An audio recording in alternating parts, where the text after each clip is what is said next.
Well, it's been a while. Hello, everyone. I am back to this channel. It's been 7, 8 years since I've posted on my YouTube channel. And yeah, I decided in 2026, I set a lot of goals for myself. And one of them was to be more creative, do more creative endeavors. And one of those creative endeavors is coming back to YouTube and making more long form content. Now, I have been on TikTok for a while. If you would like to follow me on there, feel free. My link will be below. And I've had some minor success on there here and there, but I really just like talking to you about the things I like, the things I don't like, trends, and all of that kind of stuff. And unfortunately, those videos do not do very well on TikTok. Unless you have a popular sound and it's 10 seconds long, long form content is still not a great thing on TikTok. So I'll still be on there, still be doing the fun stuff. But I wanted to come back on YouTube to do more of this long form content. I also wanted to give a shout out to a YouTuber. She's also, I guess that you would call her a book content creator, but she does other things. Her name is Meredith Novico. I will put somewhere on this screen a snapshot of her channel.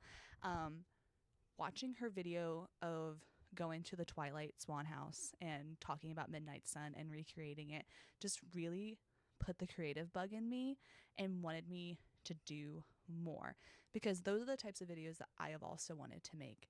And just seeing someone do it and just seeing how happy they are doing it made me happy and made me want to start doing it. So this is our first video back. I'm going to try to do weekly videos. We'll see how well that goes. For our first video back, I decided we were going to do my most anticipated reads of 2026. Now, I will preface this by saying that there are not a lot on here. I went through a lot of different lists, and while there are a lot of great books coming out, a lot of them are kind of sequels or continuations of series, and I wanted to focus this video on standalones or potentially like the first in a series. So if I don't mention your most anticipated book, that's probably why. And just because it's not on this list does not mean that I'm not anticipating it and that I am excited for when it will eventually come out. So, just to get started, we are going to start off with Half His Age by Jennette McCurdy. I will not lie to you. I am a little nervous for this book to come out, and I will tell you why. It's because of the description. I'm going to read the book description to you, and you will make your own opinion on it. Waldo is ravenous, horny, blunt, naive, wise, impulsive, lonely, angry, forceful, hurting, perceptive, endlessly wanting. And the thing she wants most of all, Mr. Corgi. I think that's how you pronounce it. Maybe it's Croggy. No. I'm going to call him Corgi. Mr. Corgi, her creative writing teacher, with the wife and the kid and the mortgage and the bills, with the dead dreams and the atrophied looks and the growing paunch. She doesn't know why she wants him. Is it his passion, his life experience, the fact that he knows books and films and things that she doesn't? Or is it purer than that, rooted in their unlikely connection, their kindred spirits, the similar filter which they each take into the world around them? Or perhaps it's just enough that he sees her when no one else does. So that book description came out, and I got a little nervous, mostly because it's about a 17-year-old going after a married man. But then I've seen different clips of interviews with Jennette McCurdy, who, if you aren't aware, this is the same Jennette McCurdy that wrote I'm Glad My Mother Died, of iCarly fame and all of that kind of stuff. She has kind of described it as her own experience in an age gap relationship like that. I believe she was also 17 when she was dating a much older man at the time.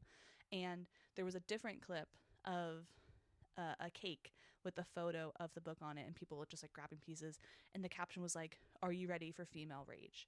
So the way she's promoting it, I think I'm gonna like it, and I think it's gonna be good.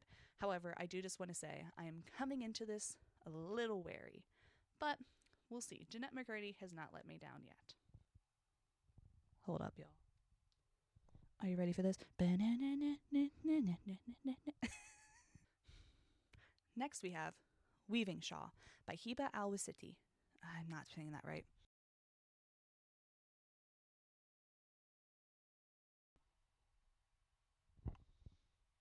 I hope that previous one.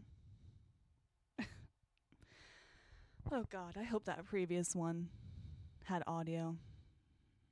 Oh well. Hey guys, editing me here. That previous video I was talking about, it didn't have audio. I hit up, there's a little button on here that mutes the mic. And it was muted. Great. So I'm just going to add this in super quickly. I was talking about Weaving Shaw by Hiba al-Wasiti. I hope I'm pronouncing that last name right because I spent a large chunk of that video looking at the pronunciation of it. Basically, it follows a girl named Lena who can see the dead. And she finds this out 3 years before the events of the book. And seeing the dead is very dangerous in this world because it can lead to your own death. However, her brother gets really sick, and so she has to go to the Saint of Silence to try to heal him. And the Saint of Silence is like, I will help your brother if you go help me find the lord of this estate called Weaving Shaw. So they go together, and it turns out both the estate and the moors surrounding the estate are alive, and they crave they hunger for blood and sacrifice. And so starts the story. So that is Weaving Shaw, debut novel. Super excited for it. Let's get back to it. We're doing great. Next, we will be talking about The Swan Daughter by Roshani Chokshi. I really hope I'm pronouncing that correctly. If you don't know her already, I know. She's the author of The Gilded Ones, and she did the Arusha series with Rick Riordan from Rick Riordan Presents. I apologize. She wrote the series. The Swan's Daughter follows Prince, what's his name? We follow Prince Eris. He knows that his marriage means unaliving, because I can't say that word on YouTube. Thanks to a poorly worded wish to a sea witch, all one needs to rule the Isle of Melis is the heart and hand of the kingdom's heir. Historically, this has been constructed quite literally, and that is the line that pulled me into this. So basically, Prince Eris, his parents decide it's time for you to get married and to potentially, so they bring a bunch of these girls in, very Bridgerton, The Selection-esque, but he doesn't really know who to trust, who is actually there for love, who's there for harm, and all of that. As a Verda Swan, Demesla's song is a truth-telling song. So if she sings it, the person who hears it or the people who hear it have to tell the truth. So they decide to work together. As long as he provides her safekeeping, that's all she cares about at this point.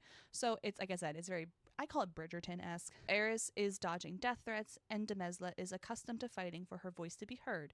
To survive the tournament of brides requires a different kind of bravery. And perhaps the bravest thing one can do is not merely protect one's life, but find the courage to chase a life worth living. Again, that is what caught me and what got me really interested in this book. I'm in a very fairy tale-esque, thing. I think the fairy tale retellings are coming back up, and I'm very excited for that. And that kind of leads us into our next one. Next we have The Secret World of Briar Rose by Cindy Pham. Now, if you don't already know, Cindy is a famous booktuber. I would argue she's not one of the OGs, but she was like one of the next generation people. Or maybe she was an OG. I don't really remember. But she has a great platform on here. And she has written a book, and it's being published. And I'm very excited for it. So it is a Sleeping Beauty retelling. So we have Briar Rose has been asleep for 100 years. But then we have another character. They're a thief, and I should get their name for you. So we follow Corinne, who is a thief in this land, and they are trying to find their sister Ellie. And in the process, they stumble upon this magical door that brings them into the dream world of Briar Rose, where she finds their sister Ellie, and they have to get out of here and try to live their life. But things are not always as they seem, especially in the land of dreams. Now, I am so excited for this, not only because of Cindy. I love Cindy's videos. Cindy's great with her critiques and her entertainment. But the way she was describing it at one point in a video, it was, and trigger warning for such, there's a lot of talks of depression and suicidal ideation and all of this kind of stuff that I think is going to be really interesting to read how it is interpreted into this book.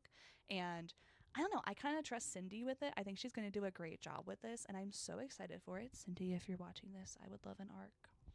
But I also understand that they are very precious to you. I will be buying the book regardless. And then last, but certainly not least, we have This Immortal Heart by Jennifer Saint.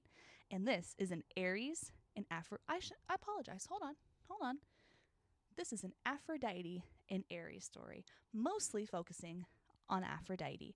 Now, if you know Jennifer Saint, she is famous for writing Greek mythology, mostly from the Greek goddesses, or I'm looking at my copy of Hera over there that I need to read this year. So when I saw that this Immortal Heart was coming out and it was Aphrodite's story, I am very excited. I'm very interested to see how she depicts Aphrodite, because I feel like in a lot of modern media, well, not modern media, in media before, Aphrodite is often interpreted as a bubbly, dumb blonde bimbo airhead who doesn't know much. But if you read the actual Greek text, she is one of the most terrifying Greek goddesses out there. Okay? If you were to tell somebody that they're prettier than her, you're giving them a death sentence. And that is like the greatest threat I think I've ever seen in my entire life. Okay? Because not only is she a goddess of love and beauty and all that fun stuff, she's a war goddess. Okay? Love and war, hand in hand.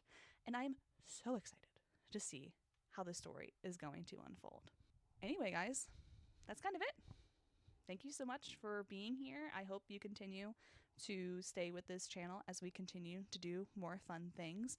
I will say in 2026, I plan on buying less books because, as you can see, I own so many already, and I've probably read only like 60% of the books I own. So one of my goals in 2026 is to read the books I already own. So we will see how that journey goes.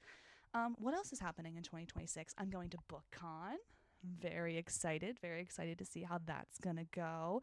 I hope to see some friends there, see some cool people, meet some awesome authors. And yeah, I think I have a good feeling about 2026 for me. Maybe not for the state of the world, but for me, 2026 is gonna be pretty cool. Anyways, thank you guys so much for watching this video. If you want to follow me on other social medias, I will leave it in the description. Please like, follow, subscribe, all that fun stuff, and comment. What's your most anticipated read of the year? I would love to know.